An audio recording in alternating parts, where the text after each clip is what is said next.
It is your prisonplanet.tv memberships that fund so much of what we do here on this operation. And then we're more than happy for the TV show after it's aired live, then be leaked out onto the web to tens of millions of people. That's our goal.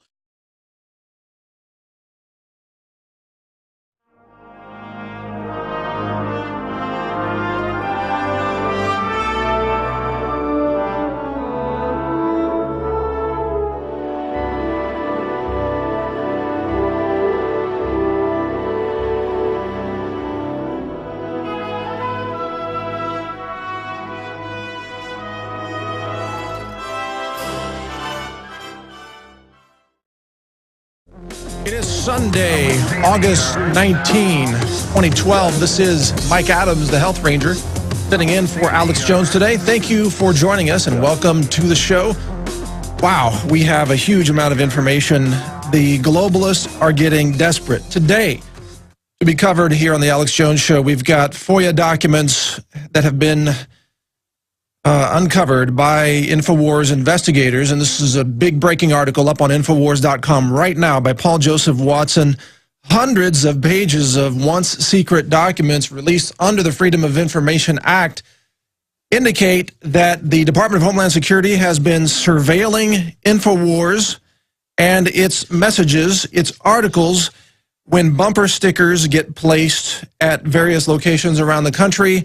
DHS is called in, and it's being reported as an act of terrorism. We've got, this whole attack now is underway to try to suppress whistleblowers, to try to criminalize journalism. Infowars.com is under attack by the DHS, by what is becoming really a sort of a Stasi-style secret police investigative branch of the federal government. And at the same time that this is going on, of course, this morning in big breaking news, we had Julian Assange of WikiLeaks fame giving his speech at the Ecuadorian embassy in London. And that speech calls for respecting the free speech rights of journalists. It calls for the freeing of Bradley Manning and the dropping of all charges against WikiLeaks and, of course, Julian Assange as well. That's a huge story we're going to be covering here. But look at what these two things have in common, folks. Both InfoWars and WikiLeaks are being threatened in a huge way, surveilled. Probably attempts to infiltrate them are underway. RT recently suffered a DDoS attack, a cyber warfare attack by what is believed to be a CIA front group because of RT's coverage of Julian Assange. So you're not even allowed. I mean, look at this. So RT's under attack. WikiLeaks is under attack, InfoWars is under attack, being tracked, being surveilled, being described as almost a right-wing terrorist organization by the DHS. This is what it has come to, folks. This is journalism in America today, and we're going to get into this in the next 2 hours here on the Alex Jones Show. Again, my name is Mike Adams. We're going to be joined in roughly 30 minutes by John B. Wells, the Saturday night host of Coast to Coast AM. And we're going to get deep into these issues, plus a lot of talk about the coming financial collapse and how to prepare for it. So expect a rockin' good show on preparedness and a lot of other truth-telling information that continues to be under attack. Now, by the way, earlier in the week here on the Alex Jones Show, Max Keiser predicted that the financial collapse would happen before April or by April of 2013. Now, that prediction is not agreed by everybody that timetable is exactly what's going to happen.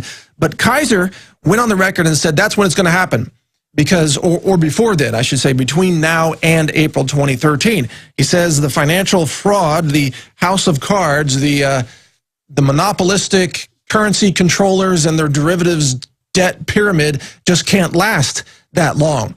Something's going to break between now and then. So we are going to talk today with John B. Wells, our featured guest today on the show, about how we can prepare and what we think might be coming down. Now, all of this is tied together because the government itself, the federal government, and I'm not saying all people in the government are bad.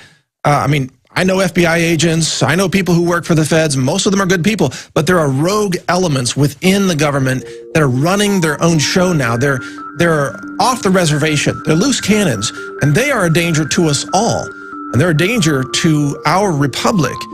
And we've got to find a way to restore the republic, restore law and order, and restore basic human rights and the Bill of Rights in America. So all of that discussion and much more straight ahead right here on The Alex Jones Show. Stay with us. We'll be right back after this break. We are live here on this Sunday, August 19th, 2012, at the Alex Jones Show in the Alex Jones Studios, I should say the InfoWars Studios here in Austin, Texas. This is Mike Adams, the Health Ranger, filling in for Alex today, and thank you for joining us. We've got a lot of breaking news today, some truly shocking news. This article now just posted on Infowars.com.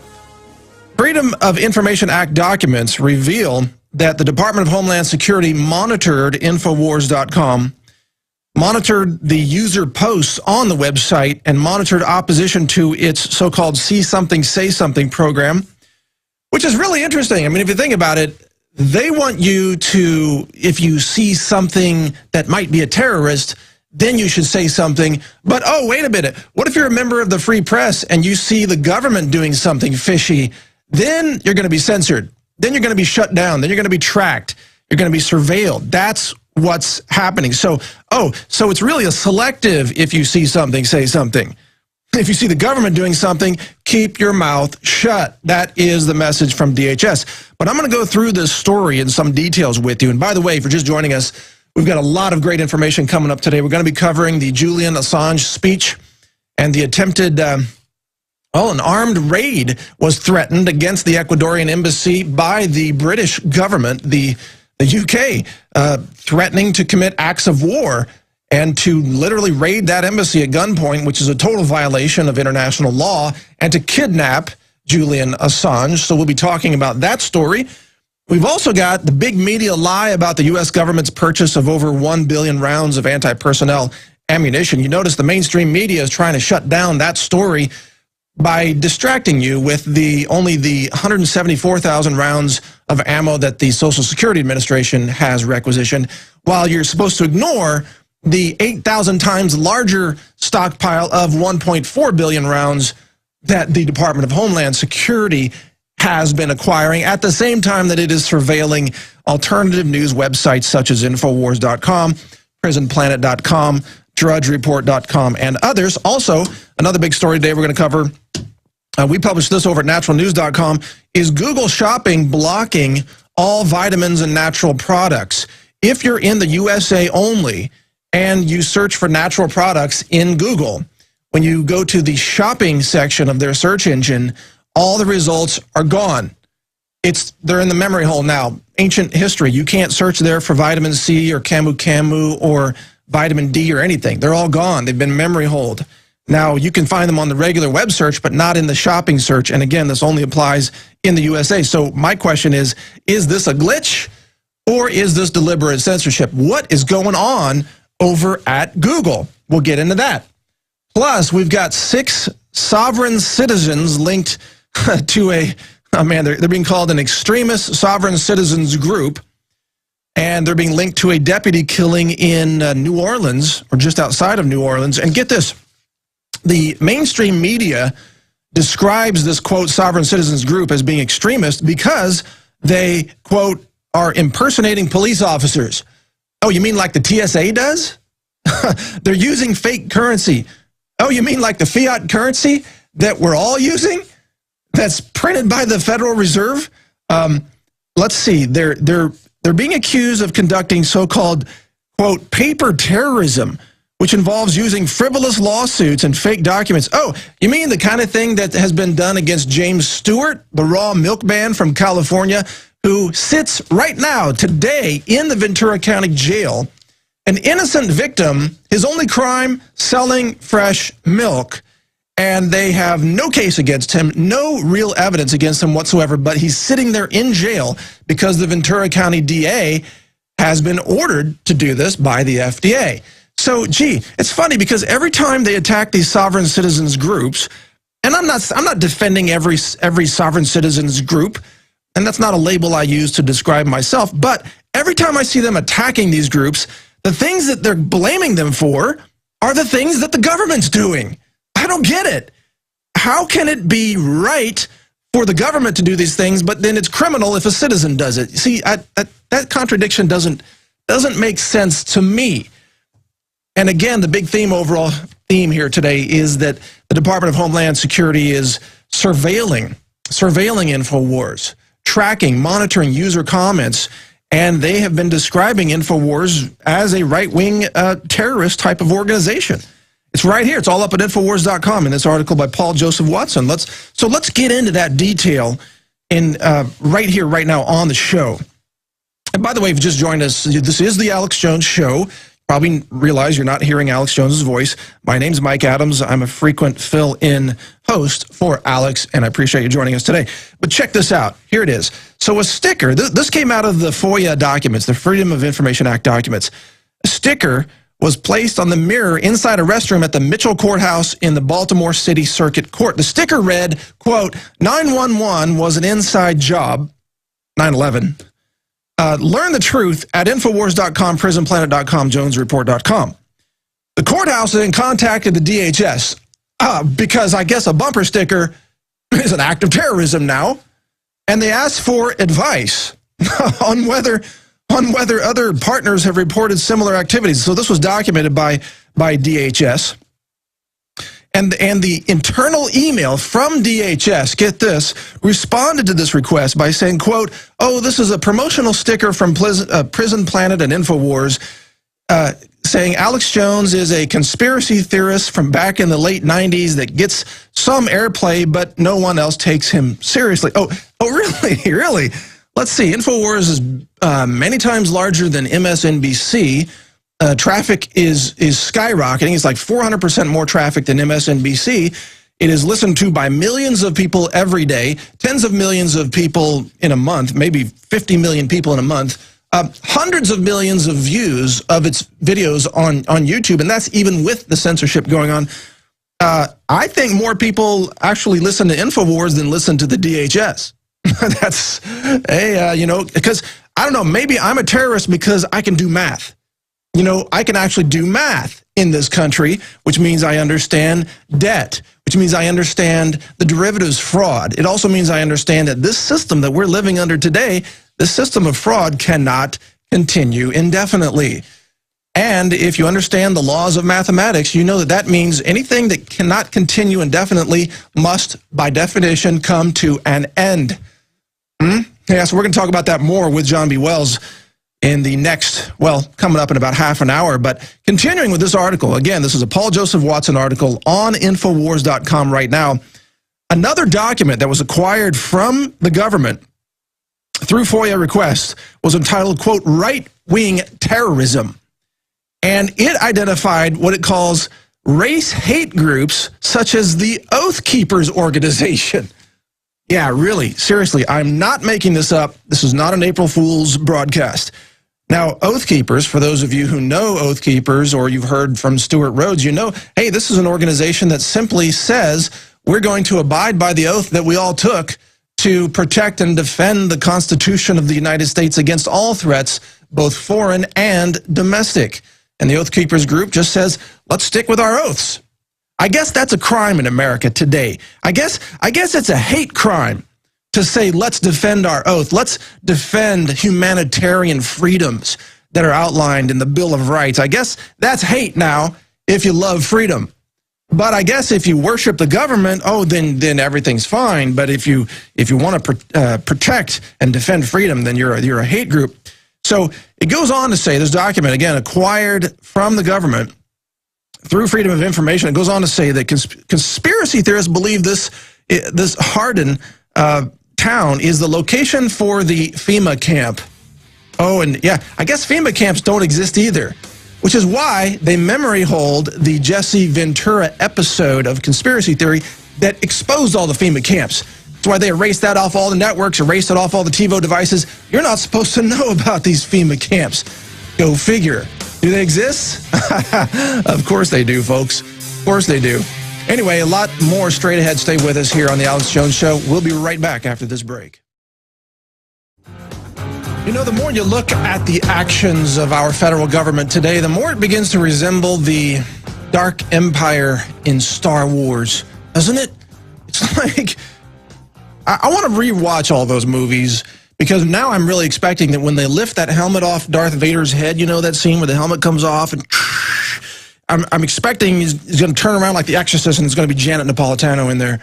And like, you know, evil, darkness. In fact, we have a clip from Admiral Tarkin who's speaking about the Rebel Alliance. Go ahead and play that clip because it's relevant today more than ever. You have that ready? Got that? Okay, here we go. This bickering is pointless. Now, Lord Vader will provide us with the location of the rebel fortress by the time this station is operational. We will then crush the rebellion with one swift stroke.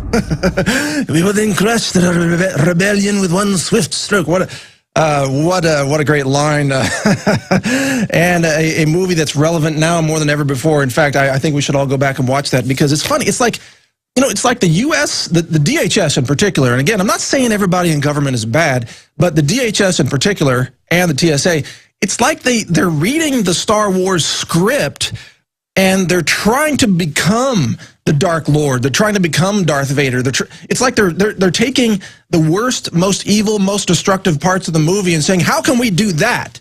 And then that's what they roll out, except, well, with a little bit of a pedophile, you know, recipe in the mix to make sure they're reaching down the pants of little boys and girls at the airports. You know, they're kind of like a Vader Sandusky kind of character with a little Napolitano thrown in there in the mix. I mean, it's getting pretty gross. So let's change the subject. Coming up, by the way, well, actually, let's go right to Julian Assange because Mr. Assange gave a speech this morning, and we're going to play just a few seconds of that for you here in a second. But look, this is a big deal because, of course, the Ecuadorian embassy and Ecuadorian President Rafael Correa has given Assange a political asylum and has granted him some safe haven right there in the embassy in London. But, of course, the UK government, being a dark empire, has threatened to raid the embassy at gunpoint and kidnap Julian Assange, and they didn't need to say the rest, which probably includes having him killed. So this is the UK today, all right?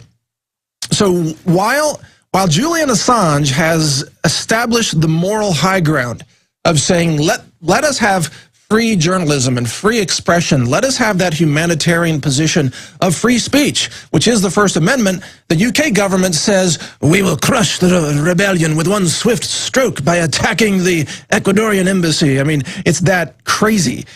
That is the tyranny, the terrorism, you might say, of the UK government today, which is a total police state, total runaway 1984 Orwellian, cameras everywhere on every street corner, total police state. And, of course, Paul Joseph Watson covers that on a daily basis. He can give you more details. But check this out. So I want to give you some inside information. But first, how about this? Play us a few seconds of Assange's speech, just the intro there, if you would, so people can hear that. That we hold dear. Remind them of your vigil in the dark before the embassy of Ecuador.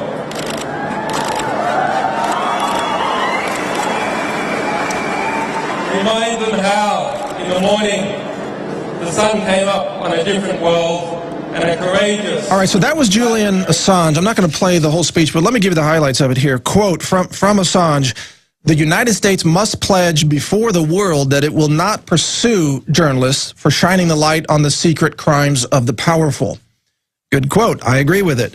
He also says, quote, there must be no more foolish talk about prosecuting any media organization, be it WikiLeaks or be it the New York Times, he says. And what about be it InfoWars, for that matter, because InfoWars is being surveilled by the Department of Homeland Security. So let me give you some inside information on this. And here's where it comes from. Many of you may know I used to live in Ecuador. And I have an Ecuadorian driver's license, and I have a residency visa in Ecuador. And I own property in Ecuador. I don't anymore, but I did before. So, you know, I spoke pretty darn good Spanish at the time and interacted with the locals and interacted with the politicians down there. Got a lot of inside information on Correa. And overall, Correa is he's a very smart guy. He was a professor of economics at the University of Illinois here in the States. He's not a typical Latin American leader. He's very well connected.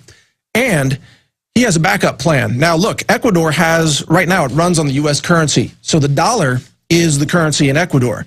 But as the U.S. inflates, or I should say devalues the currency, causing price inflation by creating more fiat currency, which gets back to the counterfeit currency keyword that we mentioned earlier, they are, in essence, stealing purchasing power from the people of Ecuador. And in Ecuador right now today, if you go there and you talk to the taxi drivers, they will rant endlessly to you about the increase in prices of cooking gas, of basic staples, of rice, of gasoline, fuel, all these things that they need to live.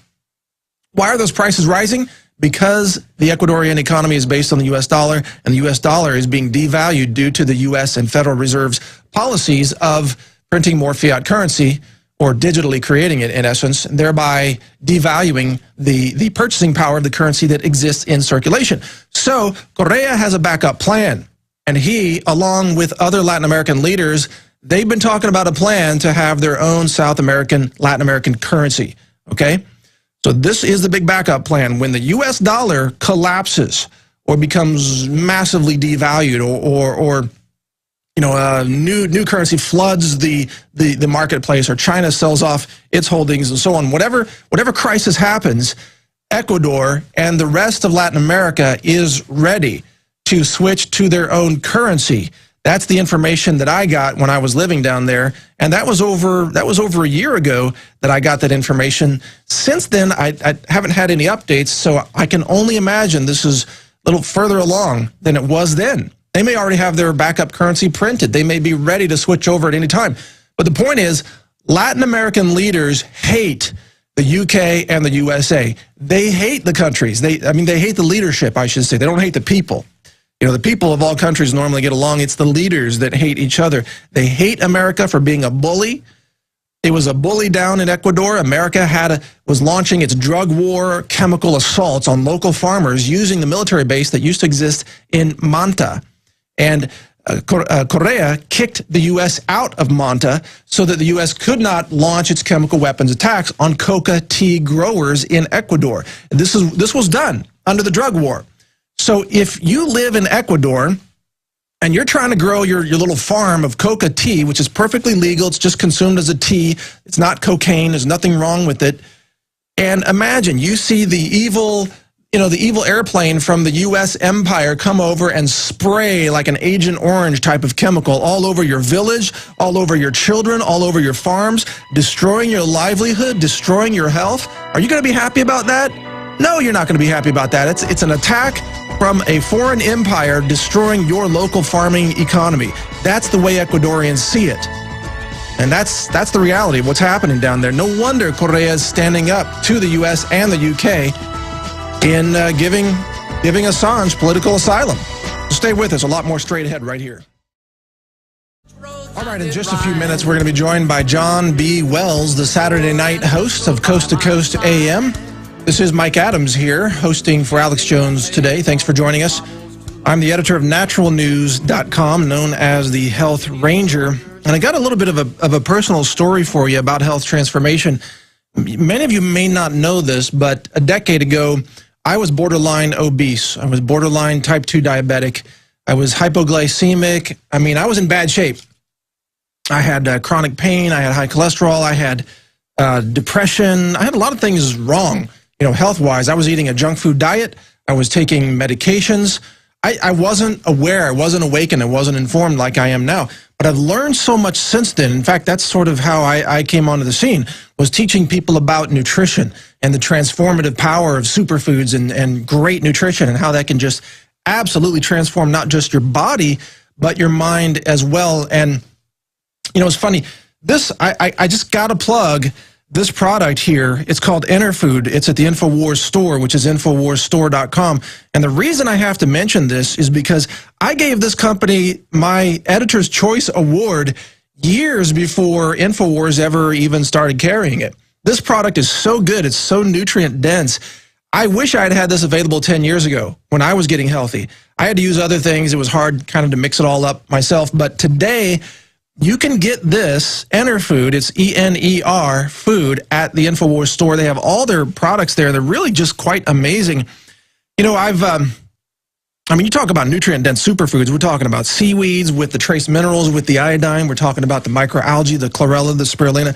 And by the way, I mix this, believe it or not, listen carefully, I mix this with chocolate, that is cacao powder, and avocado, yes, a fresh avocado, blended with almond milk. So if you blend, again, Enerfood with cacao and almond milk and an avocado and a little bit of sweetener like palm sugar or stevia or raw honey, you're going to have a delicious shake. It tastes like a chocolate ice cream shake. I kid you not. A lot of people say, what, you're drinking avocados? That sounds weird. Not in Latin America, it doesn't seem weird. Not in Asia, it doesn't seem weird. Only in America, people do not really drink avocados. Believe me, it tastes like ice cream because avocados are fatty and rich. And I'm actually drooling right now. I got to get some of this.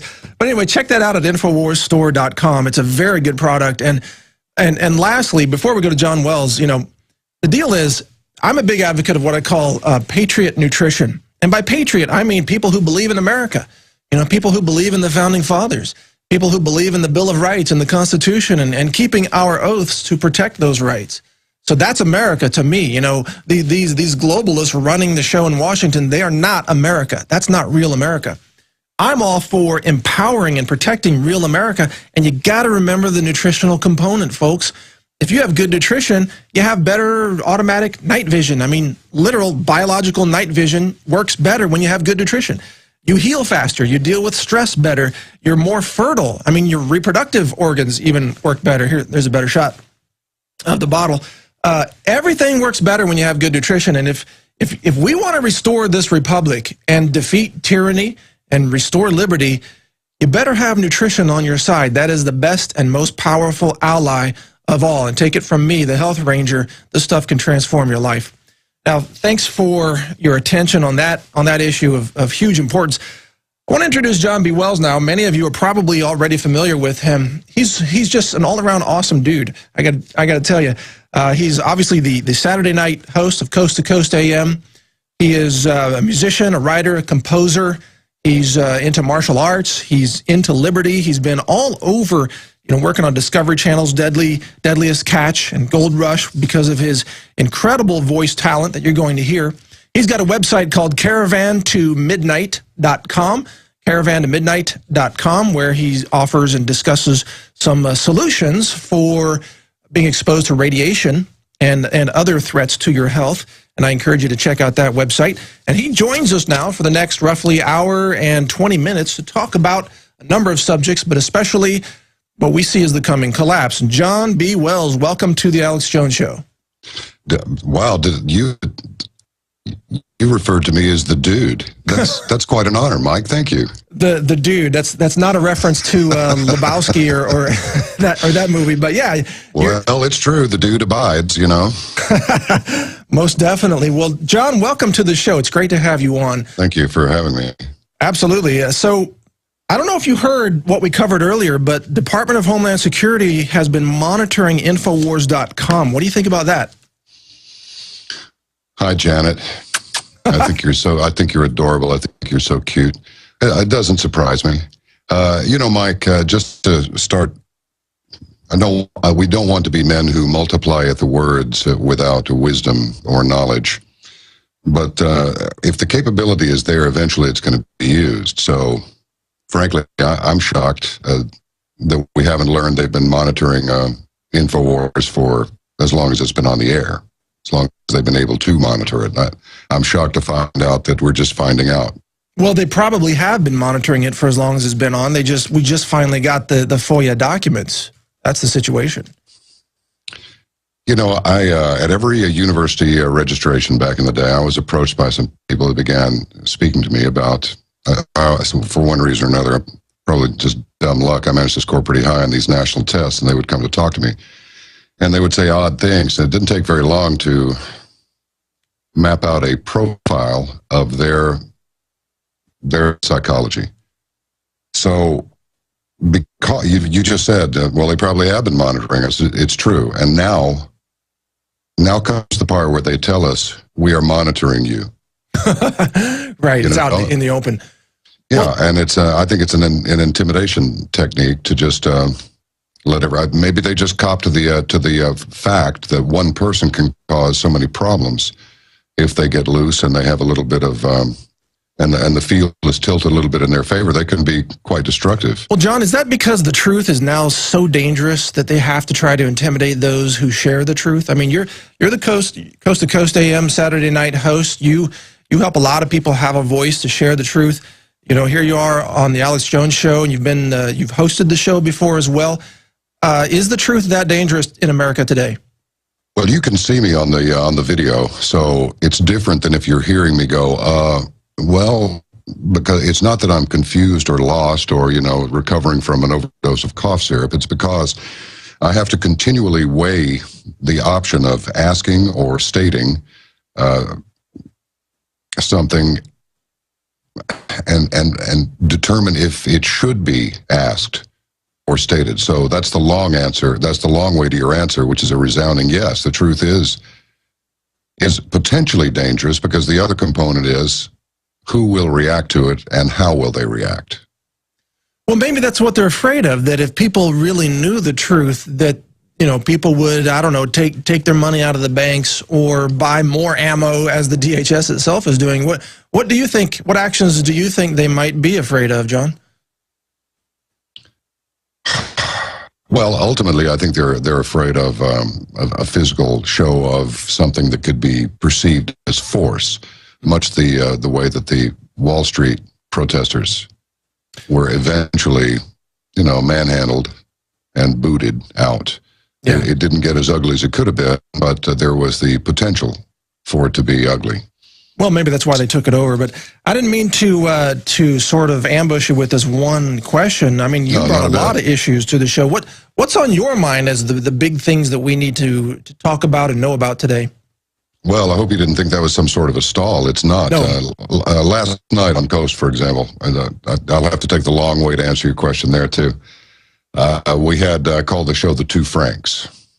We had Frank Wuko and Frank Vernuccio.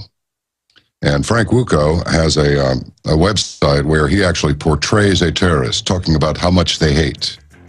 They hate.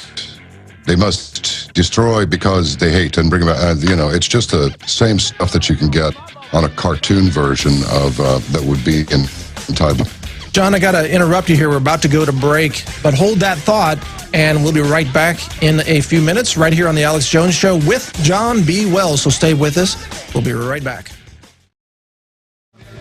Welcome back to the show. Mike Adams, the Health Ranger, here today filling in for Alex Jones. Thank you for joining us. We've got John B. Wells as our featured guest, and we're going to go to him in just a second. But first, got to get this out there. Because of the assault on our Second Amendment rights in this country, I've just released 2 video mini documentaries that you can find on YouTube right now. I put those out late last night. I want to give you the titles because I know that all Alex Jones listeners and viewers will want to see these videos. The first one is called The Divine Right of Self-Defense, and the second one is called Gun Control is Genocide. So check out those 2 videos. Again, The Divine Right of Self-Defense and Gun Control is Genocide. This provides the philosophical argument for why self-defense and the Second Amendment is so crucial for humanitarian reasons, if not other reasons. Check out those 2 videos. And again, thanks for joining us. We're going to go straight to John B. Wells. Now, John is, of course, the host of the Saturday night edition of Coast to Coast AM. He's also got a fantastic voice that we're all envious of here in the InfoWars studios. And his website is caravantomidnight.com, where you can find information on radiation protection devices and solutions. So check out that website. Now, John, we promised, or at least I promised my audience, that we would get into some preparedness information and talk about what we think might be a coming financial crisis. You want to get into some of that right now? Yep, but let's finish up where we left off, if you don't mind. You bet. Because this is a great way to I think, maybe answer your question about the danger of the information. Of the 2 guests, on the 2 Franks, I call it like the 2 Jakes, was the 2 Franks, Frank Wuko was the one that, without exception, people who bothered to send an email to comment said, this man is a mouthpiece for the establishment. This is Oliver North with his Dennis the Menace haircut, talking about doing his duty and totally towing the line of the status quo. Whereas the second Frank was, he said, no, we're the American people, will overcome, even if it gets rough. I'm paraphrasing here, but say, even if it gets rough, we'll find a way. We'll find our way through. We will groom leaders. We will go forward. After I suggested maybe that's what we ought to start doing. So when you're in a position like this, we are alternately, I won't even drag you all into it. I'll just say I am alternately a bringer of the truth, a traitor, a Zionist, a Nazi, a liberal left-wing nut, and a radical right-wing nut, depending on which piece of what sentence offended this particular person who decided to send an email. So right. The biggest problem with all of this is that because of our individuality and our innate desire to cling to it, we cannot become this Borg that those who envision an advanced civilization perhaps would like us to become. We will not morph into this Borg that they want without some extreme coercion. So, yeah, I just wanted to make that clear that when I bring somebody on the program, much as you do, you bring me on here and I make a complete ass of myself. That's not really your fault, is it? It's my fault. And I think that you'd be doing your audience a disservice not to let me or anybody else make a big dumpski out of themselves if that's what they wanted to come on your program and do. So just because I allow somebody to state their opinion doesn't mean I embrace it. Sure, yeah. Well, let me ask this, though. What is the strangest incident that you've had with a guest on Coast to Coast AM? I'm curious about your experience as the host there. When I brought on Susan Lindauer, the ex-CIA asset that was, she alleges she was taken to Carswell Air Force Base right out by Fort Worth, Texas, which is now a joint base of some sort. And there's been, we'll get into that later, a few black triangles have been spotted as far back as the 70s, headed that base's direction. When she began to talk about how she'd been tipped off and went to pretty much the inner circle, one of her relatives even was inside the White House and said, hey, we got a problem, it's coming, and it looks like an attack on buildings by airliners. She wound up drugged and everything else. And I'm telling you, I experienced, some people would send an email, you get 1,000 compliments and you get one ugly one, and that's the one everybody knows that, right? This guy gave a baccalaureate one time that said, as you go through life, remember the compliments and try to forget the insults. And if you figure out a way to do this, please write me and let me know what it is. It can't be done. But seriously, every time a guest like that comes on Coast to Coast, I begin getting the activity wheel on the Apples and the freezing on the PCs. And it's just, if it was once or twice, it'd be a coincidence. But when it happens every time there's a controversial guest on, then it makes one think maybe somebody's stuffing some tissue in the pipe. Well, do you think maybe they're interfering with your operations? I mean, because there was a DDoS attack recently, a cyber warfare attack on RT for covering Julian Assange, and that was by what looks to be a CIA front group. Do you think that there are teams that run around the country just basically electronically assaulting all of us who are engaged in questioning the status quo? Yes. The short answer is yes, they have nothing else to do. And going back to that psychology, the people who would come and interview me, they do things that they think about things we don't think about. They're first, when you ask what do you anticipate their biggest fear as far as response from the public is concerned, well, in our minds, it's probably some sort of torches and pitchforks and marching to the palace kind of a scenario. But it might not be that. They might worry more about a run on the banks. They might worry more about a run on arms, or maybe a run out of the country, or currency conversions. They worry about things that we don't even think about. In fact, actually, as much as I am a little reluctant to say this, it seems to be true. We're at the very bottom, the very end of the data chain. By the time we hear about it, whatever we're talking about is, several miles down the road from where we went, hey, what was that? Oh, no, we're just now getting wise to it. It's underway and has been. So we're always slightly behind. Yeah, and sometimes, I thank God that I'm not getting secrets leaked to me like Julian Assange. I mean, it's nice to be at the end of the data chain where a lot of times we don't have a super clear picture about what's going on. I think if someone was dumping straight, state secrets to you or to me or to Alex Jones, we'd all be dead by now, for sure. Well, absolutely. I mean, when somebody sends me a big hard drive, I give it to somebody else who gives it to somebody else who gives it to somebody else to see what's on it. I don't want to see it. Yeah, right. You know, just because I picked it up at the P.O. box doesn't mean I'm going to look at it. So I have people sending me samples of things to drink. Like, really? You think I'm just going to just drink something that shows up in a box? Yeah. Really? Swing it down. See what happens. Yeah, right. Okay. It's funny. I mean, people send stuff to the InfoWars offices here for people to try. I'm like, come on, that's a little too simple. But I don't mean to get carried away, John. Worries. Was that? No worries. I do it all the time. Yeah, well, you know, it's stream of consciousness sometimes. But you mentioned it's interesting because so you're the host of what is, you know, the largest radio show in the country. I don't know if it's the largest overall. What do the ratings say? It's supposed to. My understanding is it's the highest rated, most listened to late night talk show in the history of the business. Yeah, I could be inflating it, but I think that's probably true. Oh, I think you know, you're right. Guys like Limbaugh, they're much bigger, but that's daytime. Yeah. Yeah, that's daylight hours. So anytime. Oh, I'm sorry. No, go ahead. Well, I was just going to say, anytime you have this huge audience, you're going to get a massive amount of feedback. Have you noticed that the quality of the thought behind the feedback of the public has sharply dropped in the last 5 years? What are you talking about? The quality of the content of their messaging? Yeah, or just their thought processes. You can tell that most of them are insane. Even they can't even. There's no logic anymore. You know, Mike, I would have to dispute that on the basis of personal experience. I find that most of the people that send emails, I mean, there's a you bleep loving bleep pig, you know, it's like really, when I upset a person with a liberal bend, you know, who do I talk to when they send me a message like this? Actually, I find that, yeah, there's a certain radical factor there. However, I find that if you just communicate with them and go, wait a minute, do you really think that a message like this is necessary? What's eating you really? And I'm telling you, 9 times out of 10, they'll come back and go, thank you for responding. No one ever does. Wow, you respond to them. I absolutely respond. You know, how do you find the time? Well, you know, I can't respond to all of them, but I respond. I read as many of them as possible. Well, they come in, you know, 1,000, 1,800 of them per show, so that's a lot of reading. That's incredible, John. Well, good job responding to them, and I'm glad that you're seing some light of awakening in those responses. Maybe I've been reading really Facebook too much. Mike. Well, good. We're about to go to break, John. So again? Yeah. Come on, you know the drill.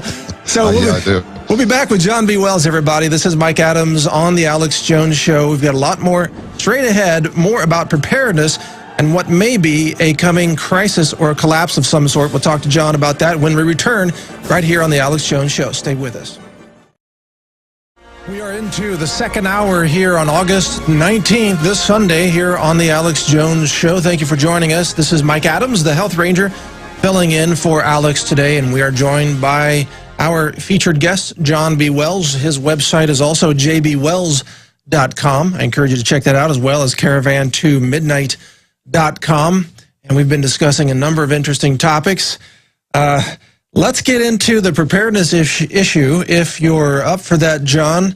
Yeah, absolutely. All right, man. So let me lead that off by saying, well, you know, Max Keiser predicted here on the Alex Jones Show last week that there's going to be a financial crisis, a big one, like a global derivatives meltdown of some sort by April of 2013. Now, I know you and I are both reluctant to put our necks on the line with a specific date, but what do you think are the possibilities of what might happen in the next couple of years? In the next couple of years, that's a little bit of a stretch.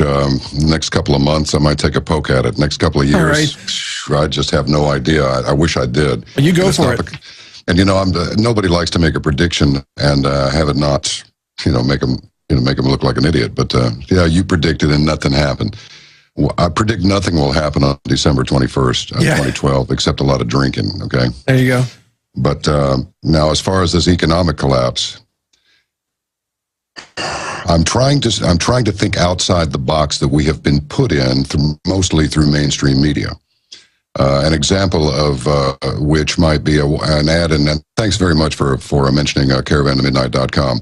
Going to the Fukushima thing is like the real tragedy of Fukushima, according to a article I just saw today from the Wall Street Journal.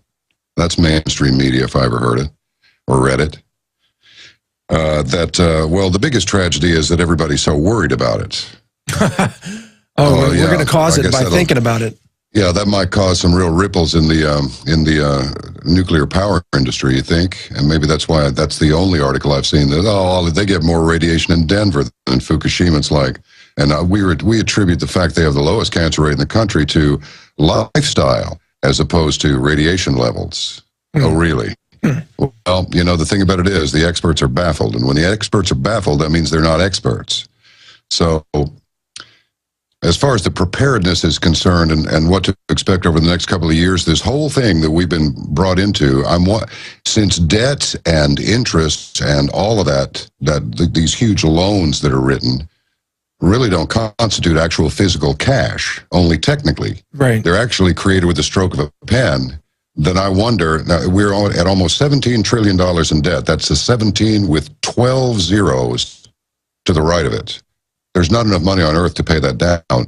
I wonder how much of that is actually principal and how much of it is interest that's been rolled over and rolled over and rolled over. So now the big buzzword is, just like SARS, swine flu, mad cow disease, blah, blah, blah, blah. They just sprayed over half of Texas with insecticide. That's right, West Nile. Normal over West Nile mosquito. So what is the calamity du jour? Well, right now, the war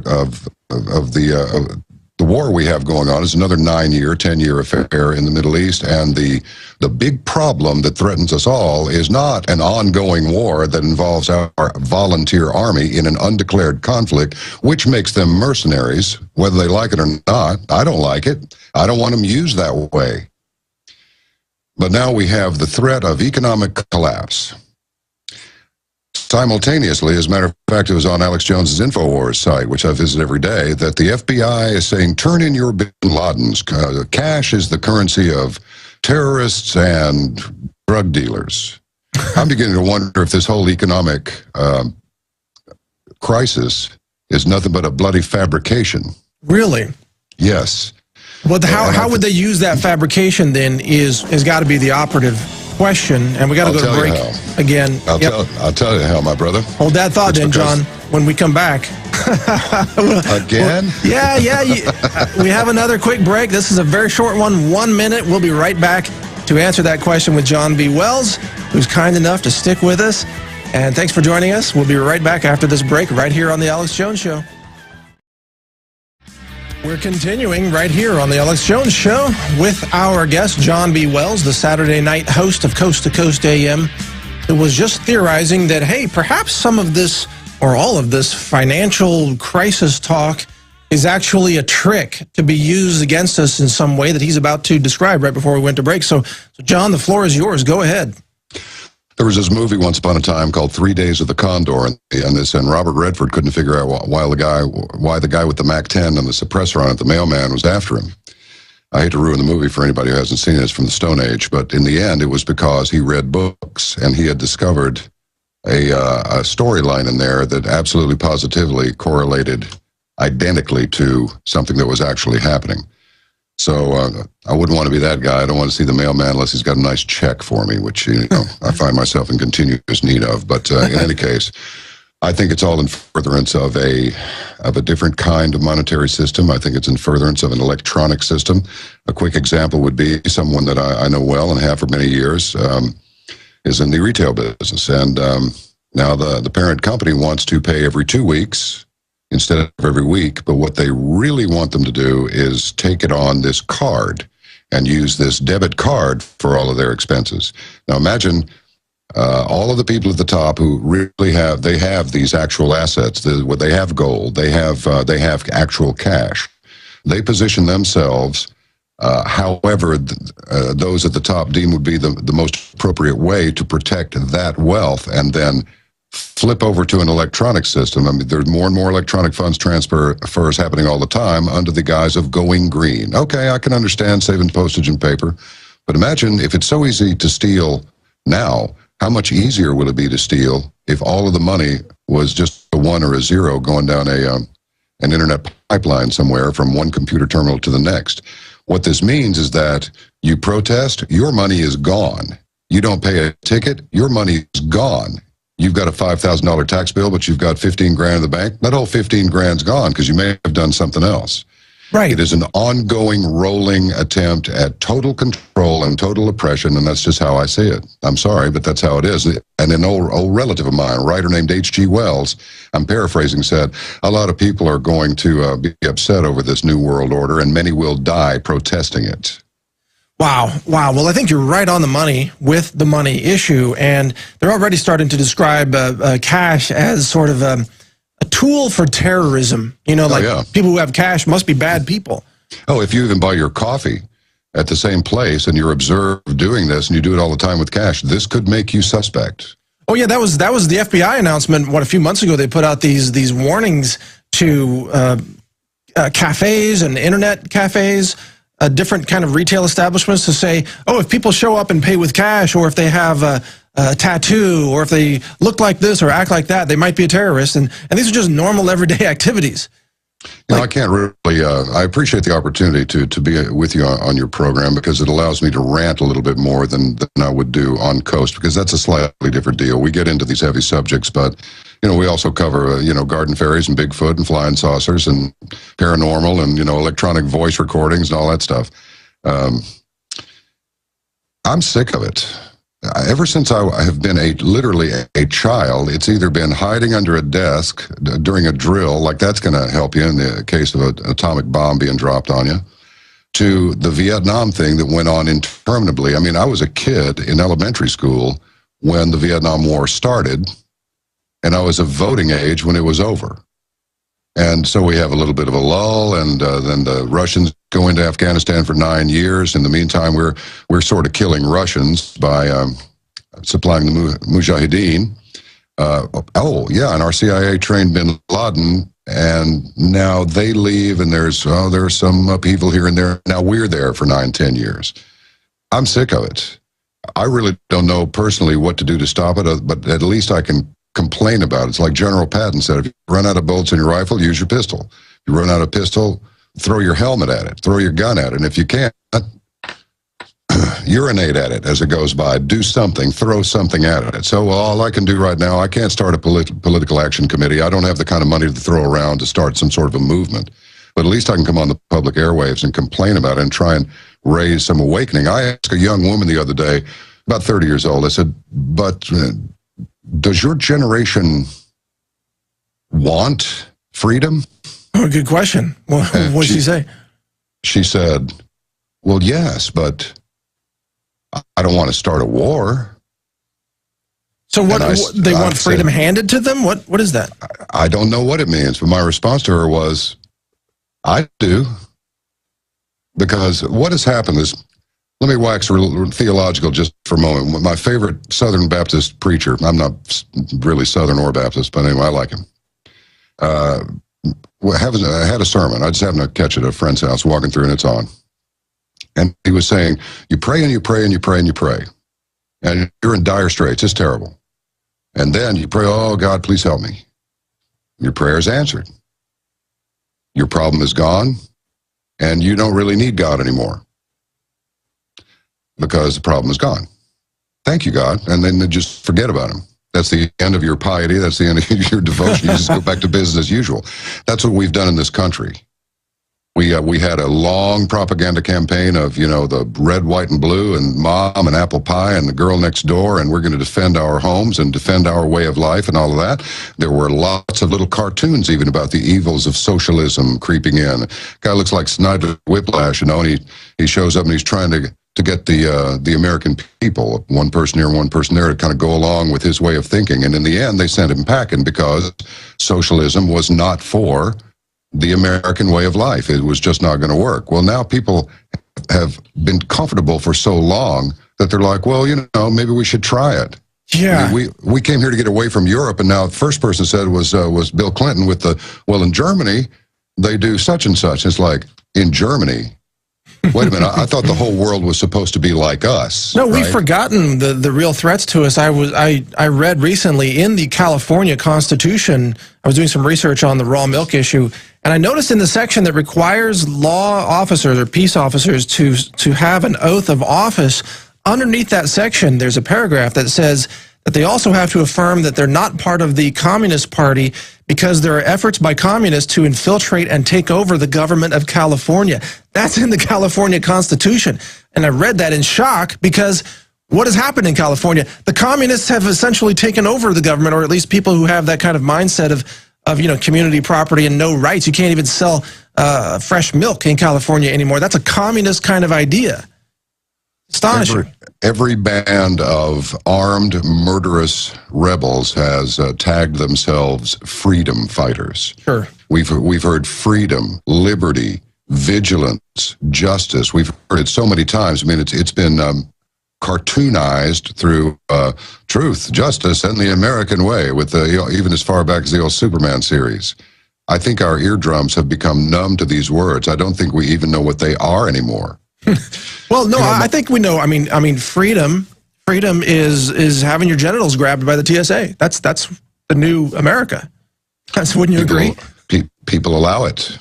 It's the red, white, and Sandusky freedom is the new airport motto. See? You know, it's almost like looking off of a balcony. You look down at the traffic where I am, and you see almost all the cars are one of three colors, either a silver or silver variant, black or white. Every once in a while, you'll see a red one. Every once in a while, you'll see a blue one. Every once in a while, you'll see a green one. But the vast majority are silver, black, and white. So every once in a while, you get a red car to go through an airport and say, "Get your hands off me. What's the matter with you?" And, oh, boy, they make a big deal out of it because, oh, well, you're challenging our authority.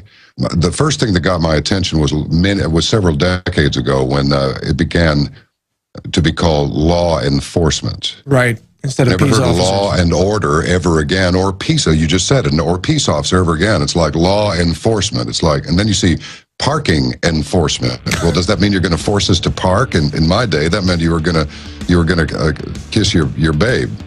They're going to force you to pull over and be amorous, or you'd be ticketed. I mean, it's just stupid. As you know, John, half this battle is a linguistic battle. They play word games with us to tell us what these words mean and try to confuse us with words like, oh, you're an extremist group now if you believe in freedom. That's extremism. Anyway, stay with us. We're going to go to break again. We'll be right back with more. Stay with us. All right, we got a pretty good sized segment right here with our guest, John B. Wells. Thank you for joining me today. This is Mike Adams, the Health Ranger, filling in for Alex Jones. Yes, you're listening to the Alex Jones Show, and we're talking with John B. Wells, who, of course, is the Saturday night host of Coast to Coast AM. His website, caravan2midnight.com, is worth checking out. And we're talking about preparedness. We're talking about government control of information. And, you know, a question. Oh, wait. Let's take some calls. How about that? John, you up for some calls? Oh, absolutely. All right, let me give out the number. The Sunday call-in number is 877-789-2539. 877-789-ALEX. So call in there. We'll get you in the queue, and you can be on the air with John B. Wells. Have a question for John B. Wells. Please don't have just some random comment that has nothing to do with what we're talking about, please. And John's got a wealth of knowledge, so you can hit him with almost any topic, right? I mean, you cover all kinds of things, John. A lot. The depth of the topics you cover is much more than what we would typically cover here. You mentioned some of that earlier. What are your favorite areas? Everything that we cover on Coast and everything that you cover on InfoWars. Seriously, it's we're having a waterfall of information now. There are a lot of contributors there, and this is known. So of course there's a good shot of disinformation in there also. But the thing that I suppose I'm interested in the most is the direction of civilization. I don't know about you, but I have family members that I expect to outlive me, and I really don't. I don't want them to ever think of me as someone who did nothing to prevent what they may have to live with later. Sure. And we've just lived too large and gotten too fat, figuratively speaking, and literally. I mean, type 2 diabetes is off the chart because we just won't stop harming ourselves. You know, Mike, sometimes I wonder if there isn't some sort of a lemmings rushing to the sea syndrome that has taken over the minds of at least a measurable segment of the population, because it's almost as though people have decided that the whole thing is too big, it's too messed up, it's too corrupt, the whole thing should just fall down. I don't know what they think is going to follow that, but I think it's mostly anger over a feeling of helplessness and not having the power to affect any change at all. And they're continuously messed with by one thing or another. I mean, in this country, you buy your home, or you think you've paid it off, well, now you get to pay your property tax, or your home will be taken away. You don't have real ownership, yeah. I mean, where are the hours of real living that we thought that we were going to be entitled to through technology and an advanced civilization? We just run from one little fire to the next and knock it down to where it won't burn up too much stuff, and then run over the next little fire and put that out, and then, oh, we have to go back to that one. And really, they keep us walking on the, I say they, that's the government and the media that supports them. And in my opinion, the mainstream media is nothing but a propaganda wing, never has been anything else since certainly the mid-'70s. Well, sure. And, you know, and I mean, just because somebody is a good musician or a bad musician that makes a lot of money and sells a lot of records, or you're a movie star or something, does that, I mean, actors, it's like Orson Welles said, actors aren't really anything, are they? They don't. They're actors. They portray characters. So an audience falls in love with that character, assigns those attributes to the actual actor, and then follows them in their political ideology. This makes no sense to me. You know? No, but it's all irrational. And you mentioned something earlier that I want to get into in more detail with you, that maybe there's this subconscious desire across the population for self-destruction, to just end it all. Maybe.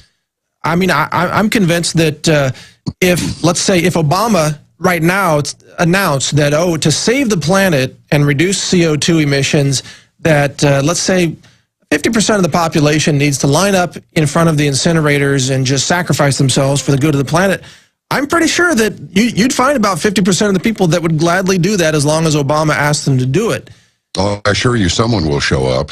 It won't be me or you, but someone will. No, it won't be us. We'll be, actually, we'll be watching from a distance, videotaping it and putting it on YouTube. But people will show up and fry themselves as long as they're told it's for the better good. I don't get that. Well, it's just like, remember Doe out there in San Diego? He was going to catch up to the UFO flying in the tail of the Hale-Bopp comet, and took all those people with him. They all just all drank the Kool-Aid and died right there in that house. Applewhite was his name, or Apple? Something like that. Heaven's Gate cult, yeah. Yeah, and his name was Doe. You know? It's like, okay. Yeah, that's right. They poisoned themselves, yeah. Yeah, those people killed themselves. People want a leader. This is known. If a leader is charismatic, if he has something to offer them, they'll follow him. They followed Napoleon. They followed Adolf Hitler. They followed Joe Stalin for a while. So how do we teach people or awaken them to the basic principles of controlling your own destiny, having that free will, having that level of consciousness, to know that you're worth, you know, living? I mean, that's what you and I, we talked about this on your show last week. How do we really get that across to people, man? I'm inclined to say disconnect from the machine. Disconnect from the machine and stop participating in that which you are loath to participate in, but you do anyway. Let's go to this Chick-fil-A thing just for a second. Regardless of what side anybody's on, I don't care about that as far as the conversation at present is concerned. What I took from that whole thing was that you spend your money. I mean, this protest over a statement that a guy made, and should be entitled to make it, result in this big protest. Well, then there was a counter-protest, which resulted in, I suppose this company made its whole year in one day or two. And that's a family-owned business. It's not publicly traded stock. It's a multi-billion-dollar family-owned Christian business. If somebody has a problem with that, I mean, it was so pathetic. Somebody says, my sandwich tastes like hate. It's like, I got some news for you. Nobody cares if you're gay. Nobody cares if you're straight. Nobody really cares what you do with your genitals, unless you're like Anthony Weiner and you want to put him up there on Facebook or something, or whatever he did, the moron. That guy is a moron. He's a public official, and he behaves like that. That's what I'm talking about. Right.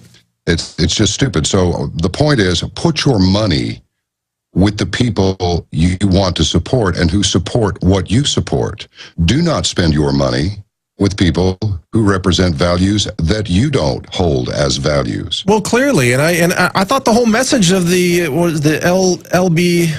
LGBT community is tolerance. I thought it was a message of tolerance, and then they couldn't tolerate Chick-fil-A. So all of a sudden, it's flipped around that now the Christian has to call for tolerance. You know what I mean? Like the white conservative Christian family has to call for tolerance.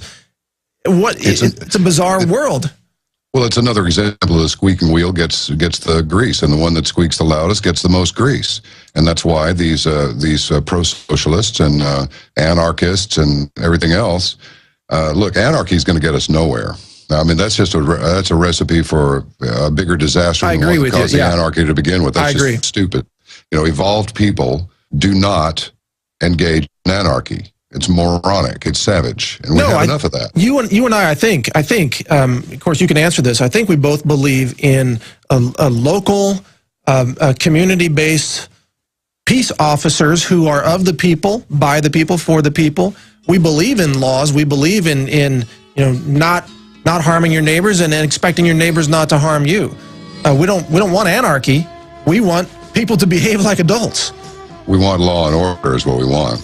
That's right. And we want to go to a break here, too. One more break. And when we come back, we'll have callers on the line. Sherry, Fred, Karen, and much more with John B. Wells. Stay with us. We'll be right back.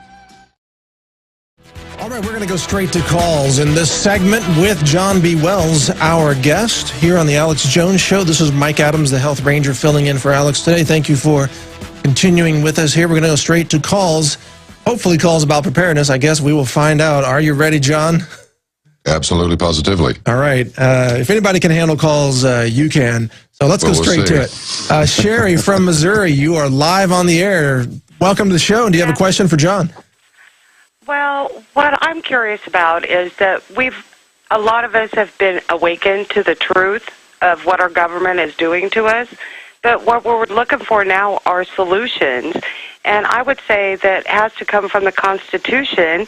And how do we hold these servant government, I even hate to use the word officials, right, their feet to the fire? What do we do when they are outright just annihilating our Constitution? All right, good question, Sherry. Let me hand that over to John with also the note that according to the FOIA documents we covered earlier in the show, the Oath Keepers is considered a, quote, hate group by the Department of Homeland Security. What do you think about that, John? It's ludicrous, just like most of the rest of the Department of Homeland Security. Thanks for the call, Sherry. To answer your question, you must improvise, modify, adapt, and overcome. You see the nature of the beast you are fighting. So what do? Well, in the Stone Age, you use stones. In the modern age, you use the courts, just like over this NDAA thing. I believe it was 6 people, possibly more, got together and just decided to sue on the basis that this NDAA, this National Defense Authorization Act, is unconstitutional. And a judge said, you know what? You're right. Then what you do is you reach out to your friends. You tell your friends about Infowars.com. You tell your friends about Coast to Coast AM. You tell your friends about caravanofmidnight.com, because we have articles on there that, they're not going to post on other homepages other than Infowars. Some of them come from Infowars. Then what you do is, when your mainstream media fails to report these things, such as 2 witnesses saw 3 or 4 guys at the Sikh temple doing the shooting, not one guy who conveniently shot himself and disappeared, you tell them, if you don't knock this off, we're going to contact your advertisers, and we're going to tell them that we're going to start a massive movement. We won't be buying products that are advertised on your particular network if you don't stop this. If you want to get somebody's attention, hit them where it hurts. Hit them in their wallet. And trust me, you will get their attention. Yeah, tell your friends. Involve everybody who will listen. Ask questions. Do not make statements. Be persuasive.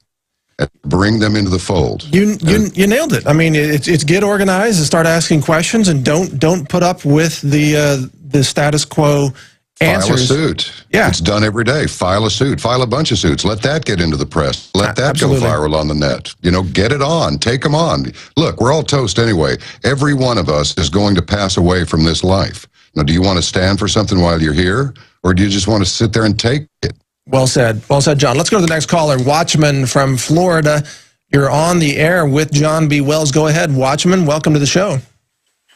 Thank you for taking my call. I wanted to make a statement here that basically being prepared for what's coming and the insanity that we see taking place within our own government, I think it's very wise to prepare. That is key. However, I think people must look past that, because I, as a Christian, I believe the Word of God, and it tells us that these things are coming. Now, no matter how much one prepares in the physical, that's not going to stop. I mean, it's great to protest against things that we know are not constitutional.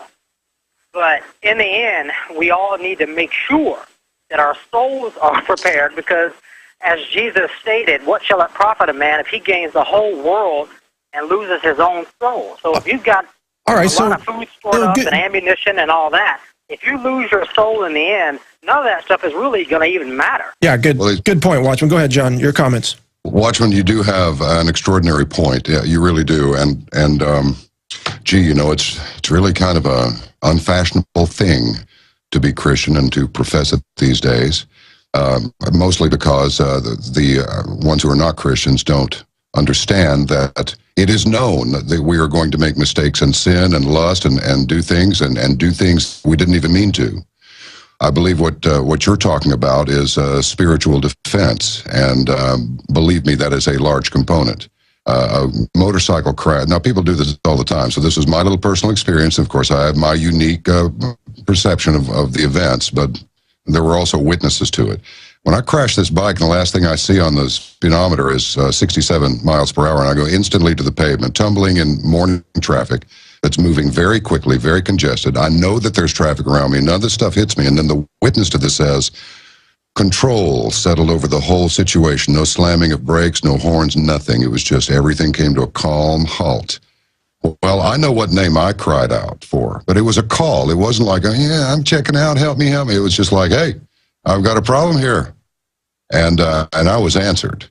So you will find many metaphysical and paranormal things, people don't know those expressions, within the pages of the Scripture.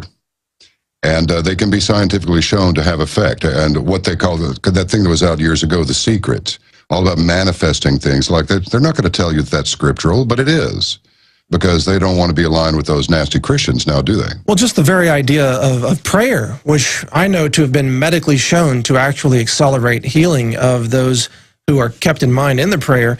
You know, prayer obviously is a non-physical, outside the realm of known physics, but it works. So that is, by definition, metaphysical. I mean, by definition. A friend of mine was hit by an illegal alien who fled back across the border, leaving him in the street with his skull broken in 13 places. He went into a coma.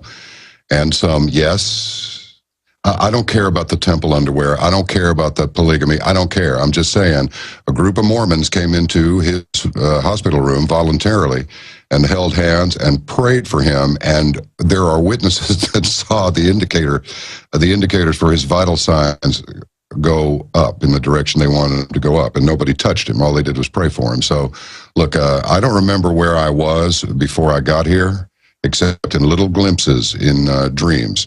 Now, we can either decide, well, you know, we're just here, it's no big deal, or we can recognize that there are way too many extras, from the strawberry to the bluebird, that would not be necessary if we were just completely ununique little blobs of some sort of living material. There's too much going on here to deny an intelligent design. That's my story, and I'm sticking to it until shown otherwise. And well, John, no one has shown me yet.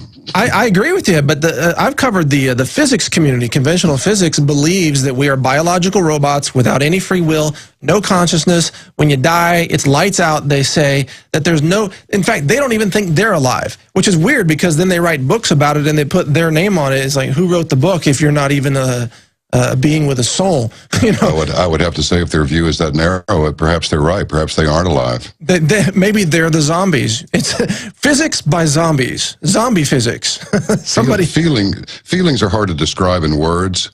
Thoughts must be described in words if they're to be communicated to another person. So if you limit your thoughts, or if you limit your vocabulary, you limit your thoughts, and if you limit your thoughts, you also limit your vocabulary, because you have none to express.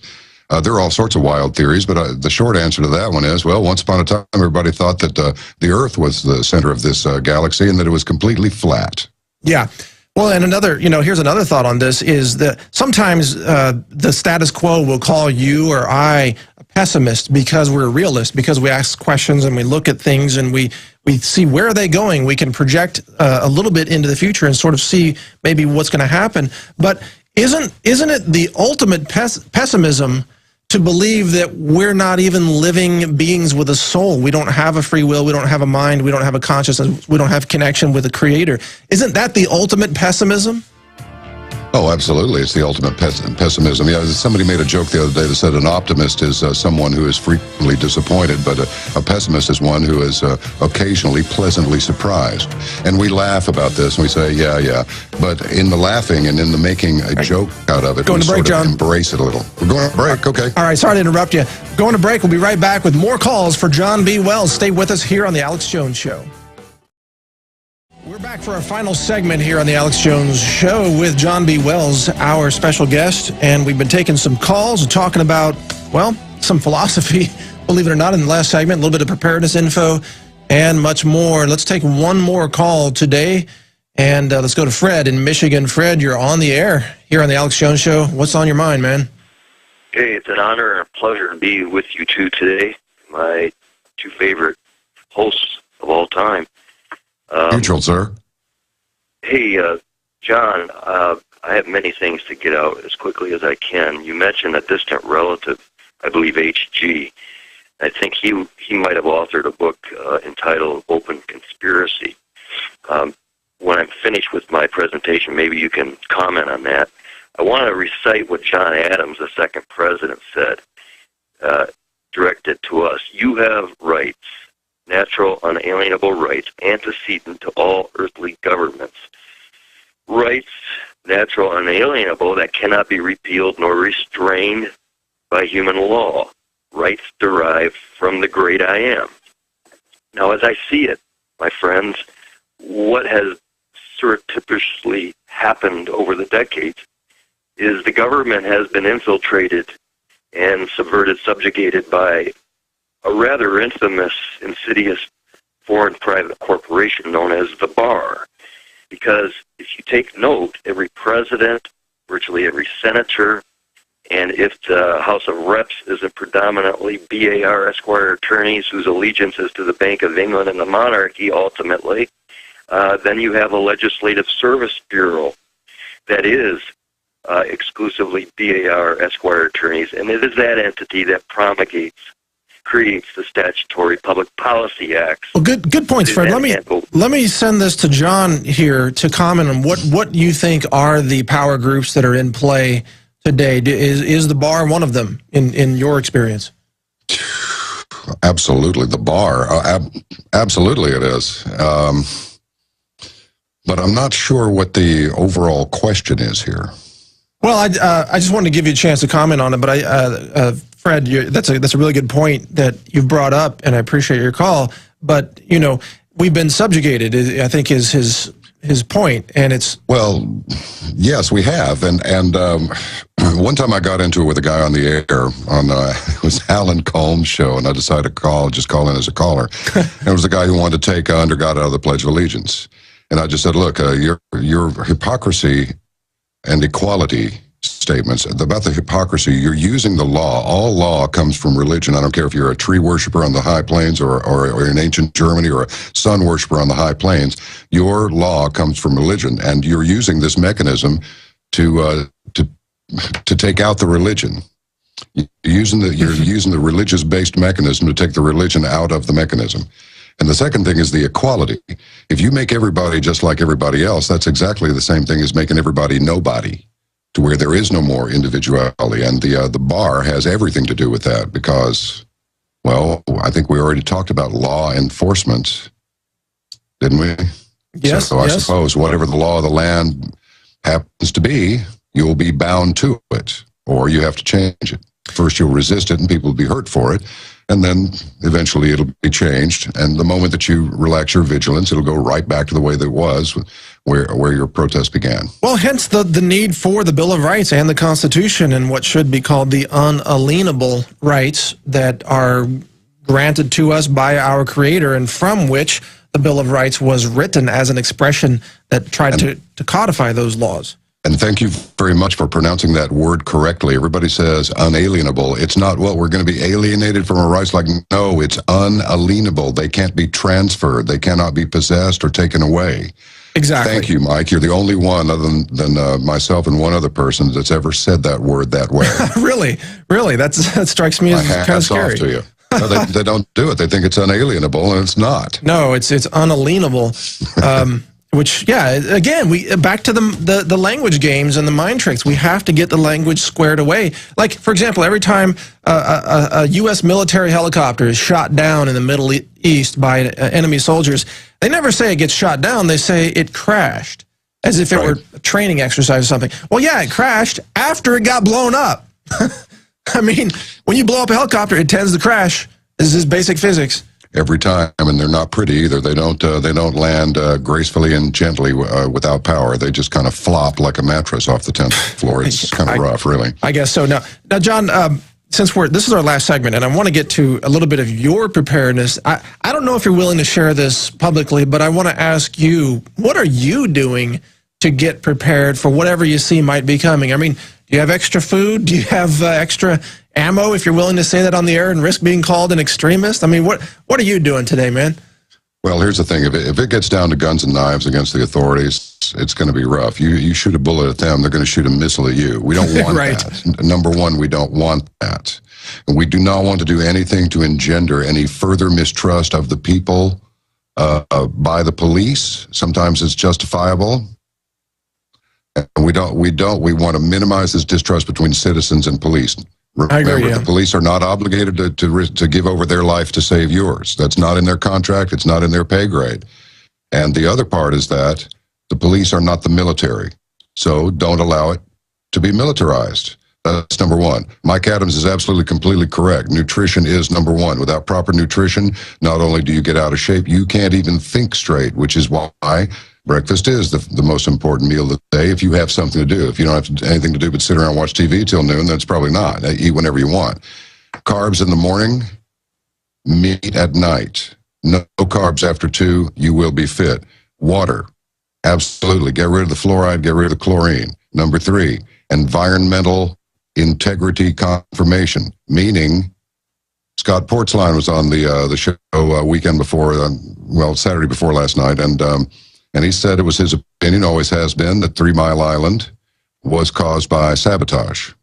So it's not going to hurt you to have a little Geiger counter, and it's not going to hurt you to have a little shortwave radio. And as far as firearms and ammunition are concerned, let me just leave it with this. Nobody needs to know where your stuff is except for you.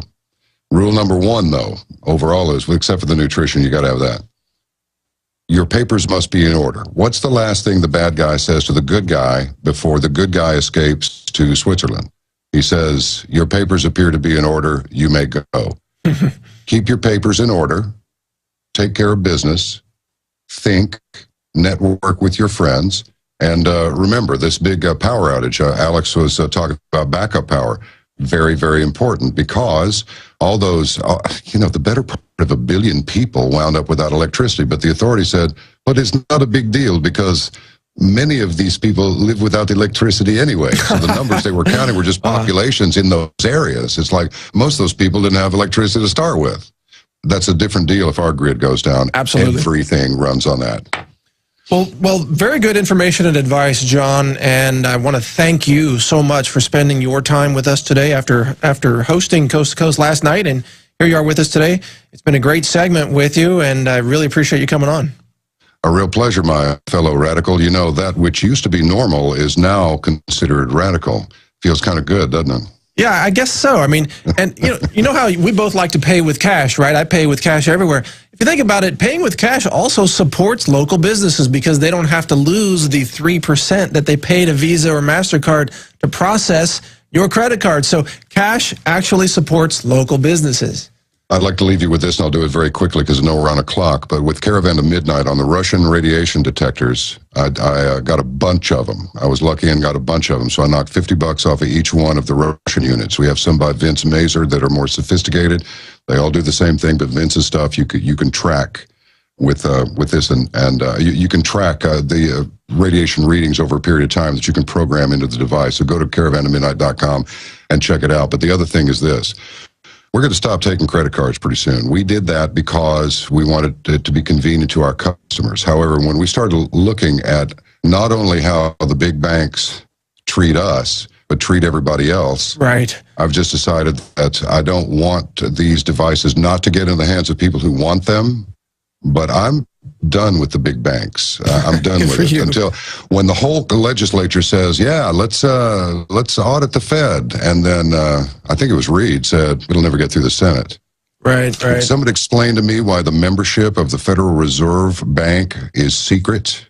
I mean, what is this? Why do we stand for this? Too many secrets, man. Everybody go watch that movie with Robert Redford called Sneakers, and you'll learn about too many secrets once again. John, don't forget about 3 Days to the Condor either, okay? Very good, very good. Good viewing advice from both of us here. John, thank you for joining us. Folks, check out his website, caravantomidnight.com. Also, just want to mention, again, if you want to have real nutrition, stay alive, stay healthy, transform your health, your body, and your mind, check out Enterfood at the InfoWarsStore.com website. This is very, very good stuff. Thank you for being with us today. It's been my pleasure to be with you. I am Mike Adams, the Health Ranger, and I hope to join you again soon, right here in this chair, filling in. Take care.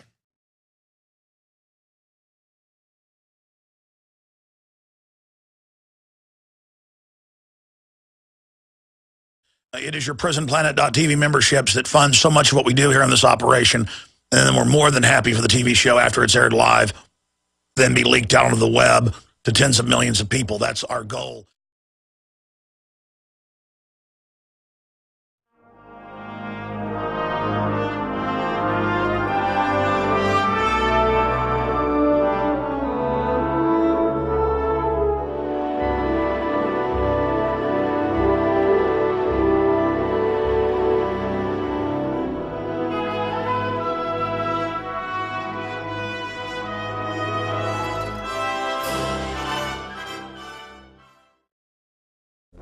It is Sunday, August 19, 2012. This is Mike Adams, the Health Ranger, sitting in for Alex Jones today. Thank you for joining us and welcome to the show.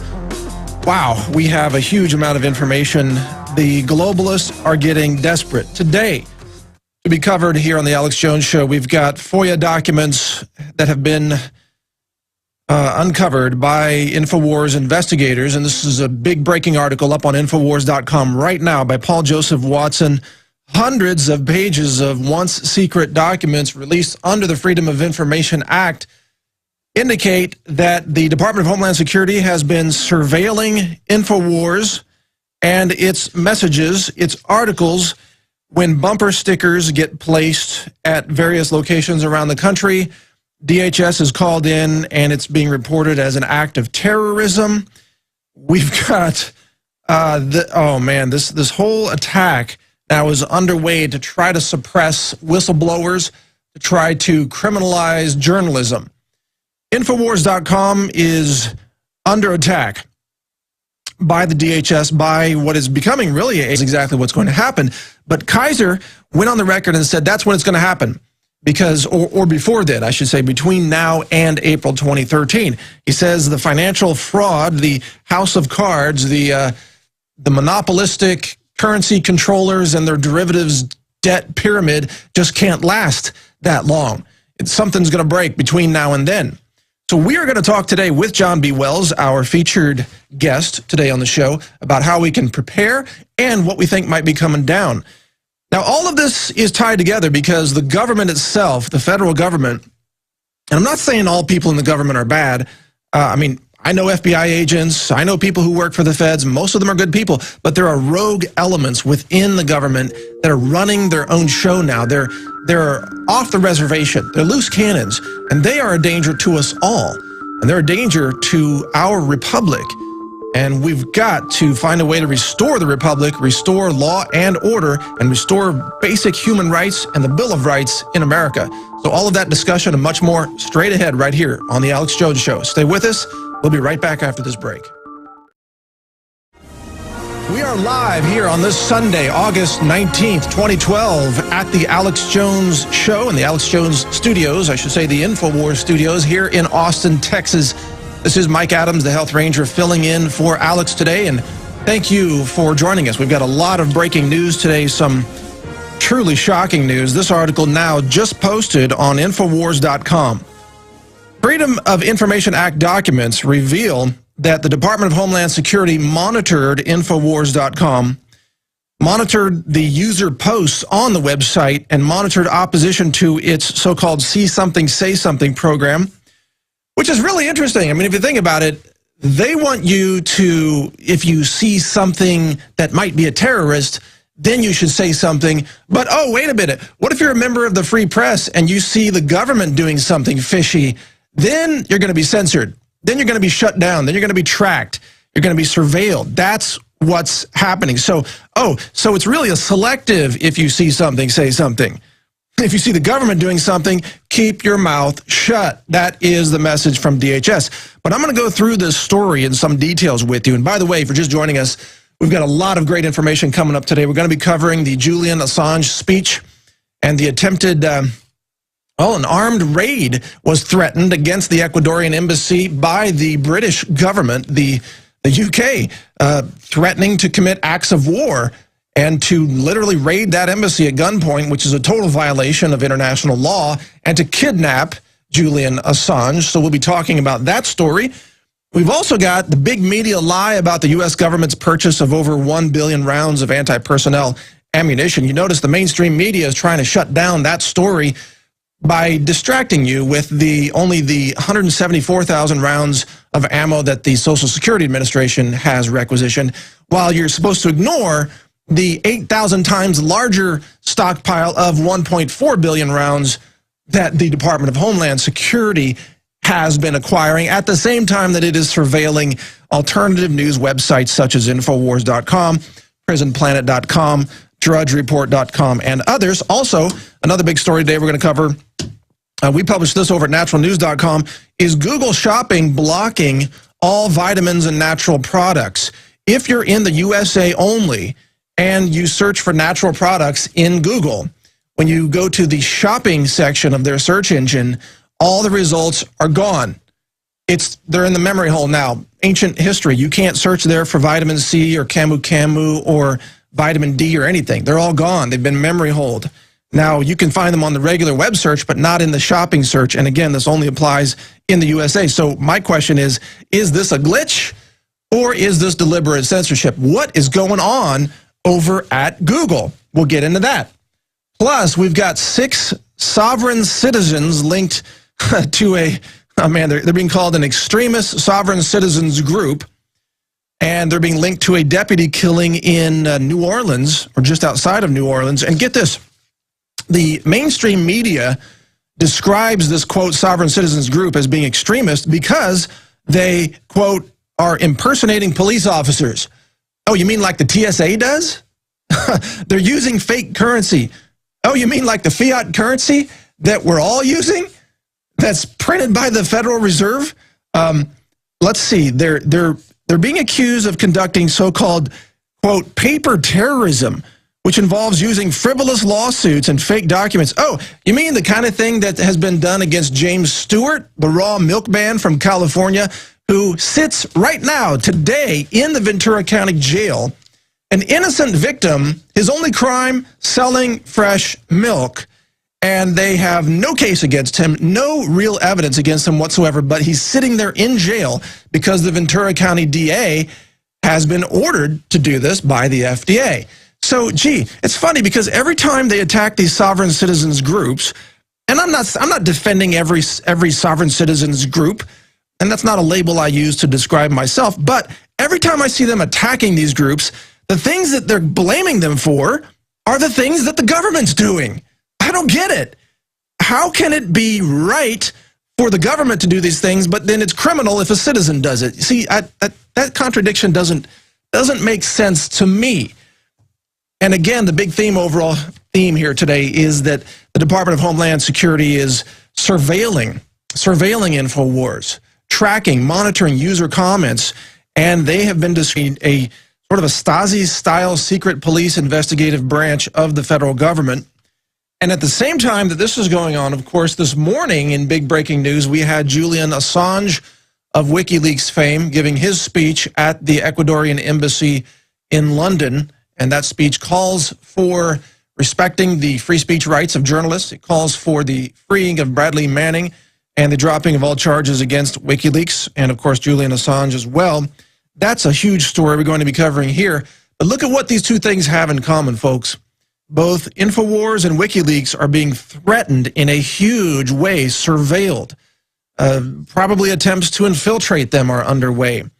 RT recently suffered a DDoS attack, a cyber warfare attack by what is believed to be a CIA front group because of RT's coverage of Julian Assange.